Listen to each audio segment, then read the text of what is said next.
di podcast kita. Makasih nih yang udah nyempetin waktunya buat dengerin kita. Jadi kali ini tuh kita bakal bahas yang lagi rame di media sosial, yaitu rakitan bom di SMA N72 Jakarta. Oke, baik, sebelum kita mulai topiknya, kita kenalan nggak sih biar lebih enak kita podcastnya? Oh, perkenalkan nama saya Resna Rizky Ramadhani, biasa dipanggil Resna, dan ini teman gue nih. Oke, kenalin nama gue Galen Agustina, biasa dipanggil Lena. Oke, sebelum ini nih ada beberapa pertanyaan nih buat kalian berdua tentang rakitan bom di SMA 72 nih. Kenapa sih kasus di SMA N72 ini sampai heboh banget dan jadi perhatian di masyarakat? Alasannya sih menurut gue ini kejadiannya gara-gara di sekolah pertama. Terus yang kedua, anak SMA bikin perakitan, itu yang bikin heboh banget. Terus yang ketiga itu yang paling di luar logika banget, bomnya itu dirakit sendiri dan kayak dari bubuk-bubuk kimia gitu loh. Terus juga itu tuh berdampak buat masyarakat, soalnya itu kan sekolahnya di komplek kan. Jadi kayak sekalinya meledak tuh kayak, wah ada apa nih sekolahnya gitu. Apalagi mereka di bawah umur ya. Terus habis itu yang paling gongnya banget itu tuh meledaknya pas sebelum Pas sholat Jumat. Iya, sholat Jumat. Itu tuh udah ada berapa ya? Sekitaran 10 atau lebih puluhan siswa yang mau sholat Jumat itu. Oke, baik. Mungkin ada yang menambahin? Udah cukup. Oke, pertanyaan kedua nih. Dari CCTV sebenarnya apa yang dilakukan pelaku sebelum kejadian? Dari rekaman CCTV itu si pelaku nih, ya udah sih biasa berangkat sekolah ya, bawa tas. Nah dia tuh bawanya tas 2, terus dia ngobrol sama guru, terus ganti baju lah dia. Terus dia tuh bawa kayak sesuatu gitu loh, kayak mungkin itu bisa jadi kayak buat pemicu bomnya ya. Terus ledakan pertama nih, enggak, sebelum itu kan mau sholat Jumat nih ya, pada ke masjid. Nah rame tuh pasti kan, kayak di luar tuh pada muter-muter. Nah ada satu siswa kayak ngedenger suara ledakan. Itu pokoknya sekitar jam 12 ya. Ya. Pas azan deh ya, Iya. mau sholat gitu. Nah siswa tuh pada keluar nih, wah apaan tuh, rame banget. Itu ledakan pertama. Itu ledakan pertama. Terus dicek lah, ternyata ada bom. Nah terus Disusul ledakan kedua. Ininya tuh aksinya kelihatan terancam banget dan dia terlihat, tapi dia tuh orangnya tenang banget walaupun dia udah ngeledakin 2 kali pemboman itu, dia tuh kayak tenang aja kayak biasa. Santai iya, gitu ya? masih nyantai dia. Sebelum ya. Oke, ketiga nih. Untuk korban-korban yang terluka tuh gimana tuh? Penanganannya gimana sih? Itu tuh korbannya tuh banyak yang luka-luka tuh juga ada yang parah kan. Kalau yang luka-luka tuh cuma awalnya 2 UKS doang. Kayak misalnya pendengarannya tuh sakit gitu loh, itu jadi 2 UKS doang. Terus ada juga yang benar-benar kena si bomnya itu, kayak berdarah-berdarah itu langsung ke bawah ke RS. Itu di RS Yasri kalau nggak salah. Terus habis itu nggak diem aja di sekolah, panggil Brimob kan buat mastiin masih ada nggak sih itunya serbuk-serbuk pengebomannya tuh. Pertanyaan keempat nih, apa sih motif pelaku itu sampai dia bisa nekat gitu buat ngelakuin hal gitu? Oke, jadi dugaan awalnya si siswa tuh katanya korban bullying. Jadi dia tuh kayak dendam gitu, pengen balas si para bullying gitu. Tapi pas diselidikin sama polisi tuh belum bener-bener kayak ini korban bullying. Iya, karena mereka tuh kayak cuman nemuin tulisan-tulisan sama gambar-gambar yang, lu tahu nggak sih, dia tuh katanya terobsesi banget sama film luar yang kayak teroris itu. Nah polisi tuh nemuin di tembakannya dia itu kayak ada nama-nama anak, iya benar, yang teroris yang di udah ada di luar negeri. Betul. Jadi kayak gimana ya? Polisi tuh nggak mikir ini korban bullying, nggak mungkin nih. Ternyata Karena dia terinspirasi betul dari orang-orang teroris Iya, yang betul. luar negeri gitu. Aku mau nanya nih, bom yang dipakai itu kayak gimana sih? Kok bisa bahaya banget gitu loh? Bomnya itu tipe rakitan, jadi Buatan dia sendiri? iya buatan dia sendiri yang isinya tuh bahan-bahan kimia. Itu keren banget sih menurut gua, karena kayak Buatan Belajar anak SMA ya? ya, terus bahan-bahan kimia yang sebenarnya itu tuh ada di sekitaran kita. Terus dia rakit beberapa kimia, mungkin di sekolah belajar kimia kali ya. Terus Ini dicampur. juga dari YouTube gitu kan? Iya, Iya. betul. Terus kayak isinya tuh ada kalium klorat plus paku. Pakunya itu buat serpihan-serpihan gitu biar kalau meledak terus dar gitu loh. Terus juga dia bikin 7 bom ternyata. 4 yang bisa meledak, ketiganya itu enggak meledak. Semuanya itu pakai baterai. Pemicunya buat jarak jauh gitu loh, kayak gue taruh sini lah. Kayak Terus guanya modelan soft gun ya? Iya, gue taruh sini, tapi guanya di luar gitu. Terus ntar dia pencet meledak gitu loh. Jadi bisa jarak jauh. Ada lagi nih dari kejadian ini, apa pelajaran yang perlu sekolah dan orang tua ambil? Jadi pelajaran buat kita semua nih, kayak kita harus lebih penting banget nih sama mental anak terutama ya. Terus sekolah tuh kayak harus lebih deket nih sama siswa-siswanya.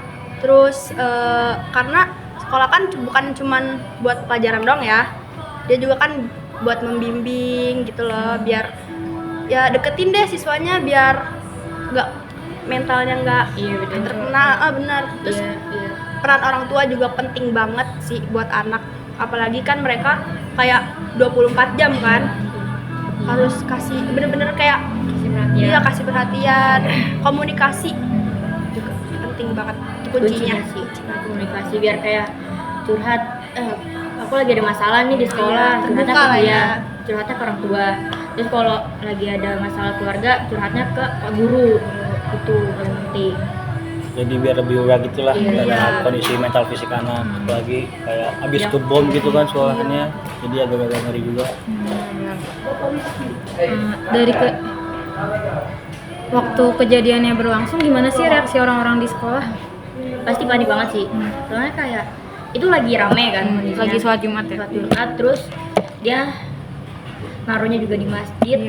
Terus Posisi orang-orang iya, kumpul. kan itu juga lagi free kan, orang-orang juga ada yang jajan kantin, terus juga lagi ada yang belajar, kerjain tugas, ada yang mau sholat, wudhu. Itu pasti panik banget dengar suara ledakan yang kencang banget, yang dari masjid di sini nih, kelas di sini juga udah masih kedengeran banget.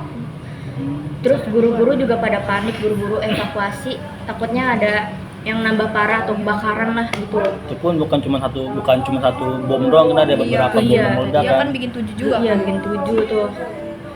Terus Cuman berapa tuh? 4 doang yang empat tuh meledak. tidak, yang 3 tuh belum. Terus juga di grup langsung rame tuh, grup orang tua, karena panik kan, anaknya takut kenapa-napa. Ya pasti.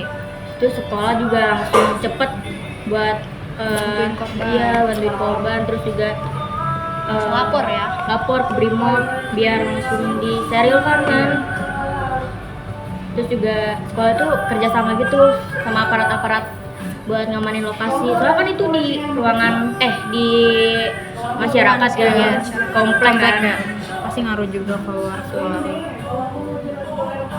Oke, berarti ada gini. Kenapa pelaku diproses sebagai anak yang berhadap dengan hukum? Umurnya kan masih ya 17 tahunan ya, paling ya masih di bawah umur dong ya. Jadi kayak masih masuk kategori anak-anak, makanya proses hukumnya tuh pakai sistem yang kayak peradilan anak. Terus kayak fokusnya tuh kayak buat pembinaan aja. Kayak tanya-tanya dulu. Iya, bukan kenapa hukuman yang berat gitu. nggak langsung kayak di penjara. Cuma diamanin aja sih. Terus juga banyak pertanyaan-pertanyaan yang nggak dijawab juga sama pelakunya, soalnya susah karena orangnya juga pendiam kan. Nih sama kan tadi yang kalau kayak Kalena bilang kan pengeboman ini kan dari dia terinspirasi dari terorisme ya. Tapi kenapa tiba-tiba polisi bilang kasus ini tuh nggak ada hubungannya sama kelompok teroris? Dari penyelidikan pelakunya tuh kayak nggak terhubung ke organisasi teror gitu. Soalnya murni kan dilakuinnya sendiri tanpa ada orang bantuan orang lain gitu kan. Terus walaupun dia tuh terinspirasi dari beberapa konten ekstrim kayak yang gue tadi bilang, yang dari film-film teroris, terus yang dari luar negeri juga kan. Inspirasi dari Iya, orang inspirasi sendiri sih, dia nggak termasuk ke kelompok apapun. Jadi kayak itu tuh emang pikiran dia aja sih, kayak gue pengen nyoba anak gitu. FOMO ya, FOMO. Iya, FOMO. Mungkin FOMO sih. Nyoba-nyoba lah, namanya masih anak-anak kan, Iya, iya. kepo. Udah kerasa nih tadi udah terakhir pertanyaannya ya. Jadi buat kalian berdua gimana nih kesimpulannya terhadap kasus yang telah terjadi ini? Kalau kesimpulan dari gue sih, pengawasan dan kepeduluan dari pihak sekolah, guru atau orang tua itu yang paling penting sih teman sebangku atau teman lingkungan itu penting. Terus kayak mencegah tindakan ekstrim. Jadi kayak kalau ada masalah tuh Cerita. ngobrol gitu, Jangan dipendam doang sendiri. Kalau punya masalah ngobrol. Terus juga sekolah perlu menjadi tempat yang aman gitu loh. Apalagi kan dia berita hoaxnya pembulian kan, Iya. ya enggak gitu, emang dianya aja yang pendiam gitu. Terus dia ngerasa nggak dihargain katanya sih gitu. Artinya lebih gimana ya, Aware aja. aware sama anak itu deh, sama siswa dah, kayak lebih saling rangkul, saling jaga sih. Iya, jadi kata tuh penting buat semua pihak untuk lebih peka gitu. Tanda-tanda yang kalau misalnya lu lagi murung nih, kita harus nanya gitu loh, kenapa? Iya, harus peka lah pokoknya, nanya perhatian kayak gitu. Terus komunikasi walaupun gak dekat, tapi kalau lu lagi murung tanya lah ya. Apalagi kan kita satu lingkungan sekolah. Ini sekelas mungkin ya. Iya. Masa iya sih sekelas nggak ada yang mau nanya? Iya. Betul banget. Terus juga ini juga masalahnya di lingkungan sekolah, lingkungan pendidikan. Terus benar-benar menjadi ruangan yang sehat harusnya gitu loh, bukan yang menjadi tempat pengumuman apalagi gitu ya. Jadi nggak jadi sehat dong, kayak negatif banget nih. Udah nggak aman, buat sekolah aja nggak aman ya, apalagi di luar gitu loh. Setuju. Terus sekolah juga mendukung perkembangan generasi muda kan. Kalau di sekolah aja udah bikin picu, apalagi di luar, generasi kita mau kayak gimana tuh. Cukup sih kayak gitu menurut gua. Jadi kayak pentingnya itu perhatian, walaupun kita nggak kenal kita tanya kenapa tuh. Oke, mungkin cukup sekian mungkin ya. Terima kasih udah mau datang di podcast kita berdua nih. Oke. Oke, terima kasih Resna, Makasih ya, dan Galena. Kalena. Oke guys, sekian dari podcast kita hari ini. Makasih banyak ya udah nyempetin waktunya buat nonton. Bye. See you guys. See you.